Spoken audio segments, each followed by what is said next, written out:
مذاکرات سے فائدہ کس کو ہونا ہے؟ دوسری بات یہ ہے کہ یہ کوششیں ایک تھرڈ کوارٹر سے ہو رہی ہیں. تھرڈ کوارٹر نہیں ہے، میرا خیال ہے حکومت کی جانب سے ہو رہی ہیں، اور حکومت کی مجبوری ہے اس وقت مذاکرات. حکومت چاہتی ہے کہ کسی طریقے سے اب اپوزیشن کو، خاص طور پہ پاکستان تحریک انصاف کو انگیج کیا جائے. نیشنل ڈائیلاگ کمیٹی جو ہے وہ تو فواد چودھری صاحب اینڈ کمپنی. پاکستان تحریک انصاف میں ان کی کیا ایکسیپٹیبلٹی ہے؟ پولیٹیکل رول اگر پاکستان میں کسی کا ہے اپوزیشن کے حوالے سے، ٹھیک ہے، تو وہ عمران خان ہے. کسی طریقے سے عمران خان کو مائنس کروایا جائے.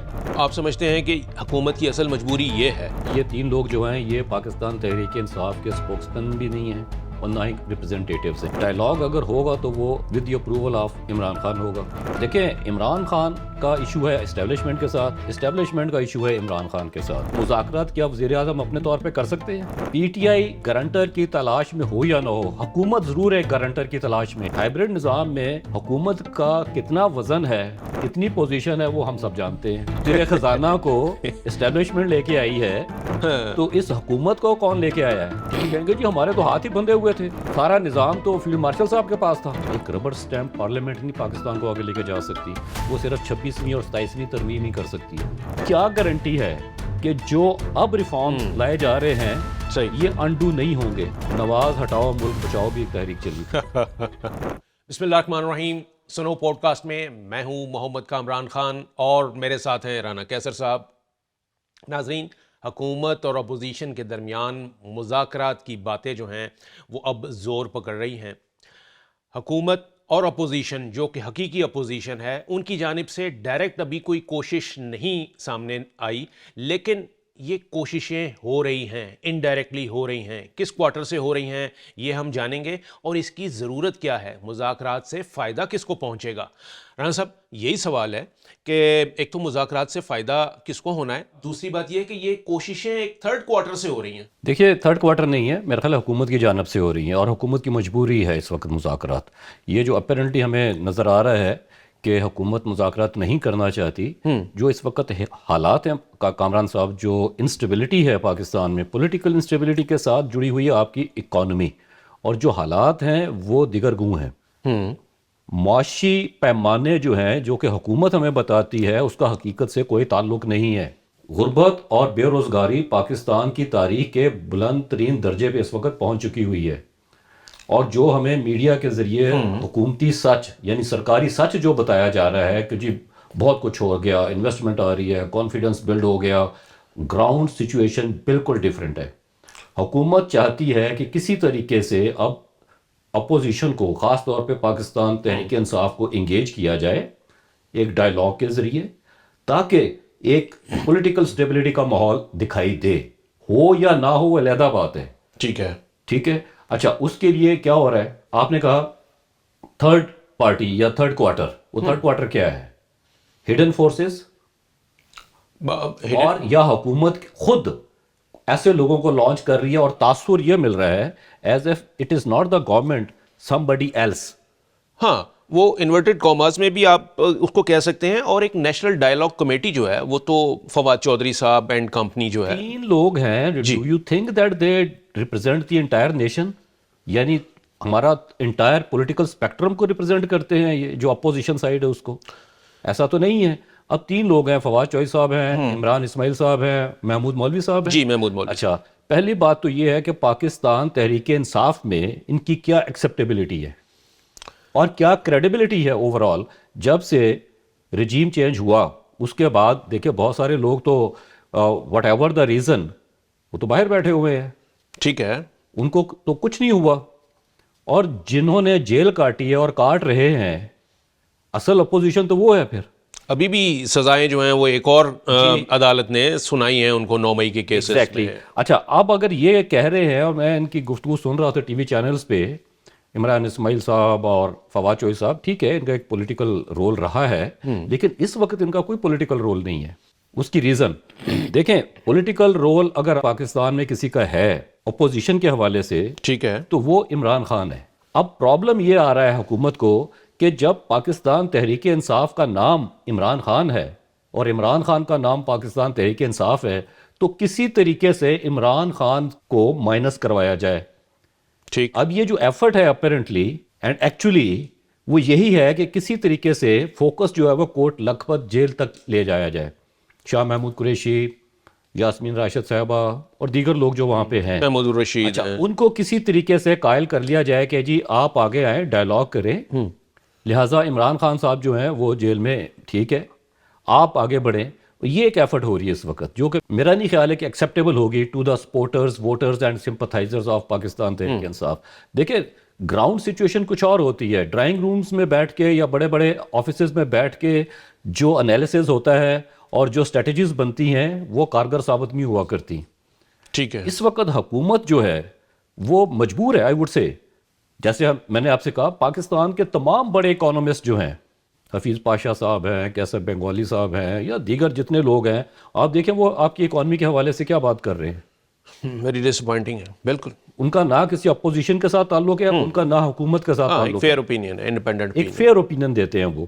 تو آپ دیکھ لیجئے امپورٹ ایکسپورٹ کا جو امبیلنس ہے وہ آپ دیکھ لیں. ڈائریکٹ فارن انویسٹمنٹ کی اگر آپ بات کرتے ہیں تو وہ آپ دیکھ لیجئے. انویسٹر آپ کا جا رہا ہے, انڈسٹریز بند ہو رہی ہیں, اور آپ کہہ رہے ہیں جی کہ انویسٹر کا اعتماد بحال ہوا. آپ سمجھتے ہیں کہ حکومت کی اصل مجبوری یہ ہے ایگزیکٹلی جس کی وجہ سے وہ چاہتے ہیں کہ یہ ڈائلاگ والا معاملہ جو ہے شروع کیا جائے. تو رانا صاحب, وہ جو ایک خط گیا تھا نیشنل ڈائلاگ کمیٹی کی جانب سے وزیر اعظم کو, جس میں کہا گیا تھا کہ وزیر اعظم صاحب آپ نے بالکل ڈائلاگ کی جو بات کی ہے, پیشکش کی ہے, بہت خوش آئند ہے, تو اس صورتحال میں کیا بانی پی ٹی آئی جو ہیں وہ مذاکرات کریں گے؟ دیکھیں پہلی بات تو یہ ہے کہ یہ تین لوگ جو ہیں یہ پاکستان تحریک انصاف کے اسپوکسمین بھی نہیں ہیں اور نہ ہی ریپرزنٹیٹیوز ہیں اس وقت, اگر یہ ڈائلاگ کی بات کر رہے ہیں. اچھا ڈائلاگ اگر ہوگا تو وہ with the approval of Imran Khan ہوگا, اور وہ حکومت سے نہیں ہوگا, آئی ٹیل یو. اوکے, ویسے وہ کہتے بھی وہ یہی. دیکھیں عمران خان کا ایشو ہے اسٹیبلشمنٹ کے ساتھ, اسٹیبلشمنٹ کا ایشو ہے عمران خان کے ساتھ. اگر آپ وزیر اعظم کی بات کرتے ہیں تو آپ کو یاد ہے کہ ایک وہ جیل والی ملاقات کے حوالے سے پرائم منسٹر نے کہا تھا میں پوچھ کے بتاتا ہوں. جی جی جی جی جی. جب ایک پرائم منسٹر چیف ایگزیکٹو جو ہیں وہ یہ کہتے ہیں کہ میں نے ایک ملاقات ایک قیدی سے کروانی ہے, اس کے فیملی سے یا اس کے لائر سے, تو وہ پوچھ کے بتائیں گے, تو مذاکرات کیا وزیر اعظم اپنے طور پہ کر سکتے ہیں؟ ہاں یہ بات ہے, بالکل صحیح ہے. اور اسی لیے وہ اپوزیشن یا بانی پی ٹی آئی جو ہیں یا ان کی بہنیں جو ہیں وہ یہ کہتی ہیں کہ جی مذاکرات ہم کس سے کریں, اس سے کریں گے جس کے ہاتھ میں کوئی پاور. اور دوسرا آپ دیکھیں لاسٹ ٹائم بھی بات ہم کر رہے تھے کہ کسی ایسے فریق کو بیچ میں لانا پڑے گا جو کریڈیبل ہو اور ایکسیپٹیبل ہو. ہاں بالکل, میں یہی سوال کرنے والا تھا رانا صاحب کہ کیا پی ٹی آئی جو ہے وہ کسی گارنٹر کی تلاش میں ہے؟ دیکھیں پی ٹی آئی گارنٹر کی تلاش میں ہو یا نہ ہو, حکومت ضرور ہے گارنٹر کی تلاش میں. اچھا, کوئی میڈیٹر آئے معاملات کو سدھارے, جان چھڑائی جائے اس صورتحال سے. دیکھیں وہ جو بات ہے نا کہ پاکستان نے بہت اچیو کیا پچھلے 6-7 مہینے میں, آپ دیکھیے انٹرنیشنل فرنٹ پہ, ڈپلومیٹک فرنٹ پہ خبریں لگ رہی ہیں. 10 مئی کا جو واقعہ ہے وہ چھوٹا واقعہ نہیں ہے پاکستان کی تاریخ کا, لیکن اب ہمیں اسے آگے بھی تو بڑھنا ہے. حکومت کے پلے کچھ نہیں ہے اسے آگے بڑھنے کے لیے. ٹھیک ہے, ٹھیک ہے, وہ تو آرم فورسز نے کمال کر دیا, نو ڈاؤٹ, اور اس میں لیکن کریڈٹ ظاہر ہے پھر حکومت کا ہی ہوتا ہے because arm forces are under the government.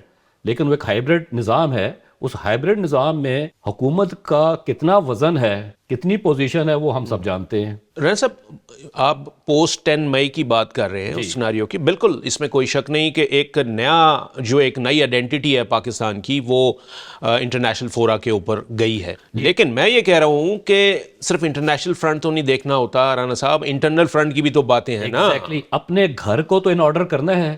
اب دیکھیں فیلڈ مارشل صاحب نے ایک کردار ادا کیا, ڈپلومیٹک فرنٹ پہ ان کی ایکسیپٹیبلٹی ہے انٹرنیشنل کمیونٹی میں. جی بالکل, اکانومی کے حوالے سے وہ خود انگیج ہو رہے ہیں ڈفرینٹ کنٹریز, کنسرنڈ ہیں بہت زیادہ.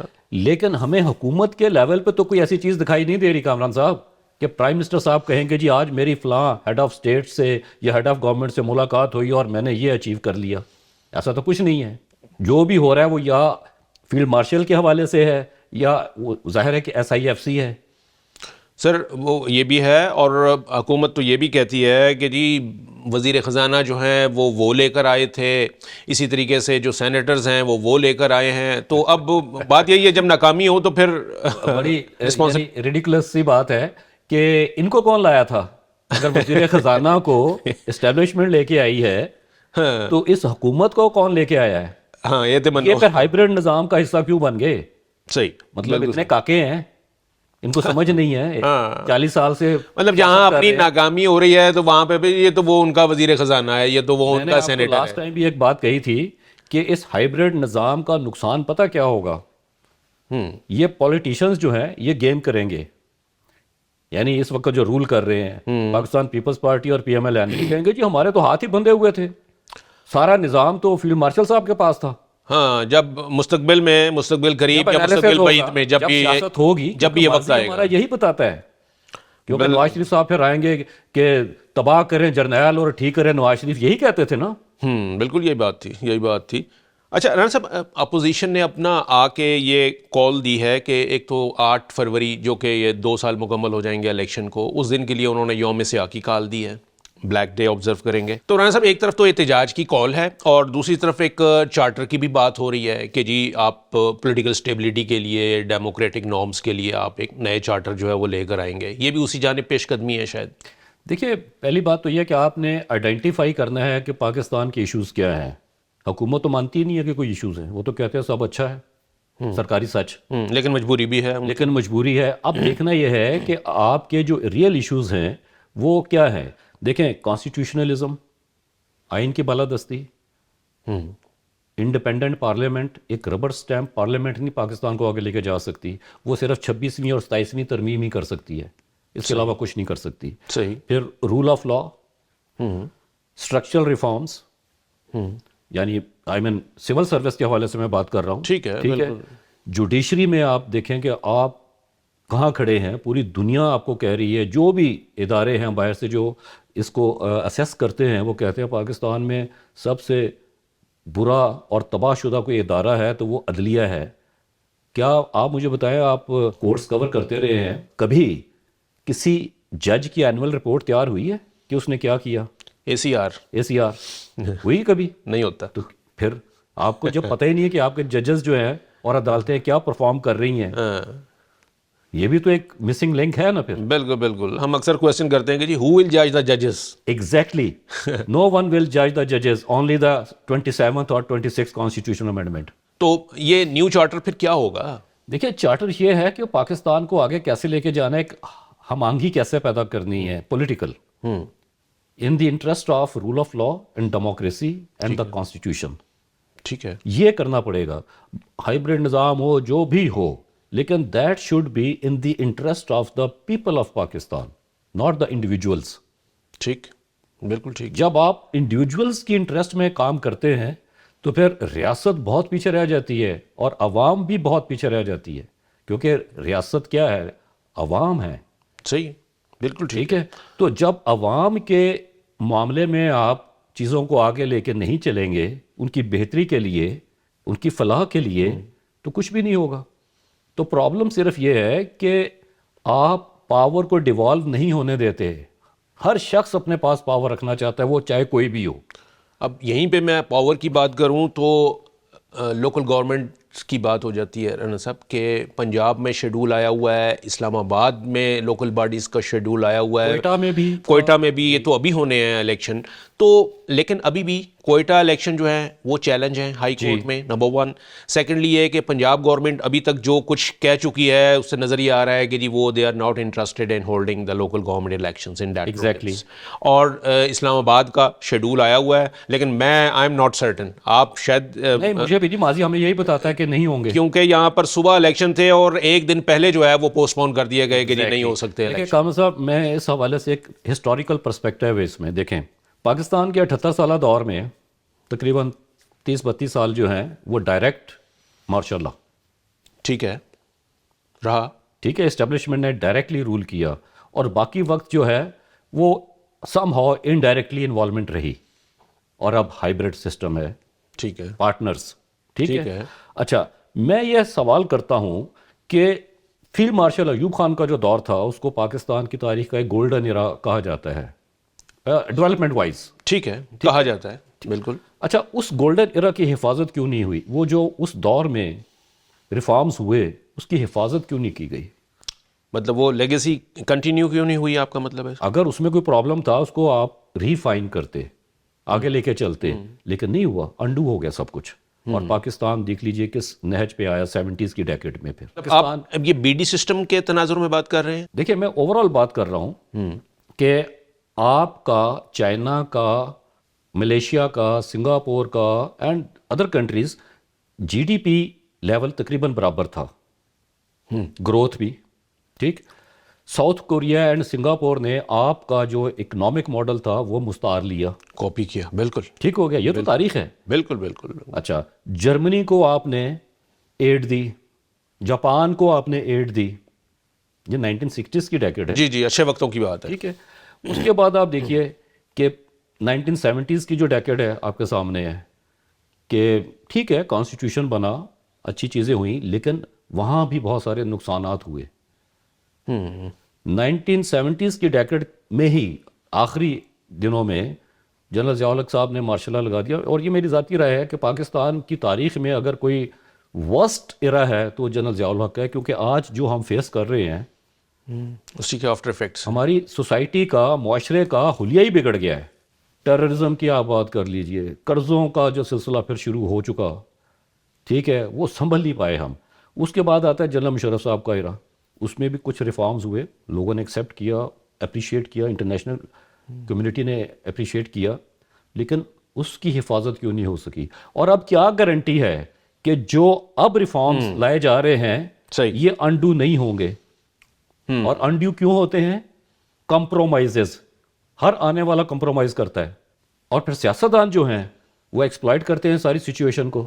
ہاں تبھی، اور پھر یہ رہ جاتے ہیں سارے، پھر لوکل گورنمنٹ الیکشن بھی رہ جاتے ہیں، ہر چیز اور رہ جاتی ہے. نئے صوبوں کا اگر کوئی منصوبہ ہے وہ بھی رہ جب جاتا ہے. آپ سیاستدانوں کے ساتھ کمپرومائز کریں گے جن کے حوالے سے آپ نے خود کہا ہوا ہے 2 سال 4 سال 6 سال پہلے کہ یہ انکمپیٹنٹ ہیں، پھر انہی کو اس قوم کے اوپر مسلط کر دیتے ہیں. اور اگر ایسے ہی ہوگا تو کامران صاحب صورتحال ٹھیک نہیں ہونے والی. مطلب رانا صاحب خرابی پھر یہ ہے کہ اقتدار کے لیے انٹر ڈیپینڈنٹ ہوتے ہیں جی ایک دوسرے کے اوپر، ایگزیکٹلی، اور اس کی وجہ سے کمپرومائزز بھی ہوتے ہیں. Compromises ہوتے ہیں. کمپرومائز جب ہوگا تو ظاہر ہے پھر وہ بڑے بڑے منصوبے آپ کے رہ جائیں گے. اور ایک وشیس سائیکل ہے جس کے اندر ہم موو کریں گے، اور ہر دفعہ ہمیں یہی سننے کو ملتا ہے کہ یہ IMF کا آخری پروگرام ہے. کامران صاحب یہ آخری نہیں ہے. جو حالات ہیں نا اس وقت، بالکل. IMF کیا کہہ رہا ہے آپ سے؟ ریفارمز کی بات کرتا ہے، چلیں اسٹیٹ اونڈ انٹرپرائزز کی طرف یہ بڑھ رہے ہیں، ٹھیک ہے، لیکن بیوروکریسی یعنی سول سروس، جوڈیشری، کیا کیا آپ نے؟ یہ بالکل صحیح کہہ رہے ہیں آپ رانا صاحب کہ آج ہم بات کر رہے ہیں کہ جی IMF کا یہ پروگرام جو ہے وہ آخری نہیں ہے، آئندہ بھی ہمیں اسی کے چنگل میں رہنا ہوگا. اور اس سے پہلے ہم نے تو رانا صاحب نواز شریف صاحب کا قرض اتارو ملک سنوارو پروگرام بھی دیکھا ہے نا. وہ جس وقت یہ تھا کہ جی کشکول توڑنا ہے، ہم نے لوگوں نے اتنے پیسے دیے تو اس وقت بھی کہ جی کشکول توڑنا ہے، ہاں جی قرض اتارو ملک سنوارو، ٹھیک ہے. اس کے بعد ایک اور بھی واقعہ ہے، وہ نوابزادہ نصر اللہ صاحب جو تھے ان کے حوالے سے پھر کسی پروگرام میں مجھے یاد کرائیے گا، آپ کو میں ایک بتاؤں گا جب آپ نے یہ بات کی ہے نا کہ قرض اتارو اور ملک سنوارو. صرف ایک ہنٹ دیتا ہوں، نواز ہٹاؤ ملک بچاؤ بھی ایک تحریک چلی تھی. وہ یہی رانا صاحب آپ نے جو وہ ٹرم یوز کی نا، بیک ٹو اسکوئر ون، یہی ہو رہا ہے یہاں پہ. ہم ایک چیز لے کے جاتے ہیں اور اس کے بعد پتہ چلتا ہے کہ جی پھر پوائنٹ 0 پہ موجود. ایگزیکٹلی. تو یہی ہمارا کہ کنسسٹنسی نہیں ہے، پالیسیز ہماری جو ہیں وہ سسٹینیبل ہوتی ہی نہیں ہے کیونکہ کمپرومائزز ہو جاتے ہیں. بالکل ٹھیک ہے، بالکل ایک سیاسی جماعت کو دیوار سے لگانے کے لیے دوسری سیاسی جماعت جس کے ساتھ آپ کے تعلقات کبھی ٹھیک نہیں تھے پہلے، اس کو آپ اقتدار میں لے آتے ہیں. بالکل ایسے ہی ہوتا ہے، بالکل یہی ٹھیک ہے. بات شروع ہوئی کی تھی جی ہم نے مذاکرات سے، اب حکومت اور اپوزیشن کے درمیان، تو ہر چیز مذاکرات کے ذریعے ہی حل ہوتی ہے، لیکن یہ اس وقت ہوتا ہے جب واقعی ان مذاکرات کے لیے سیریس ایفرٹس ہو رہی ہوں اور کوئی اس کو اون بھی کرے. ابھی تک جو کوششیں ہیں یہ انڈائریکٹ کوششیں ہو رہی ہیں، اور حکومت اور اپوزیشن دونوں کی جانب سے اگر یہ کہا جائے کہ صاف چھپتے بھی نہیں، سامنے آتے بھی نہیں، خوب پردہ ہے کہ چلمن سے لگے بیٹھے ہیں، چاہتے بھی ہیں کہ مذاکرات ہوں لیکن ہوتے بھی نہیں اور کرتے بھی نہیں. لیکن کامران صاحب یہ جو چلمن ہے یہ سی تھرو ہے، نظر آ رہا ہے. ہاں جی بالکل، چھپے بھی بیٹھے، اسی لیے چھپے بھی ہیں، صاف چھپتے بھی نہیں، سامنے آتے بھی نہیں ہیں. جی بالکل ایسی سچویشن ہے جی. لیٹ اس سی کیا ہوتا ہے. لیکن یہ ہے کہ ہائبرڈ رجیم اگر ہے تو بہت اچھی بات ہے، خوش آئند ہے، لیکن اگر یہ رزلٹ اورینٹڈ ہوگی، پروڈکٹیو ہوگی، تو تبھی اس کے ثمرات جو ہیں وہ عوام تک پہنچیں گے. ادروائز پھر اس رول میں اور جو گزشتہ رولز ہیں ان میں کوئی فرق نہیں رہے گا.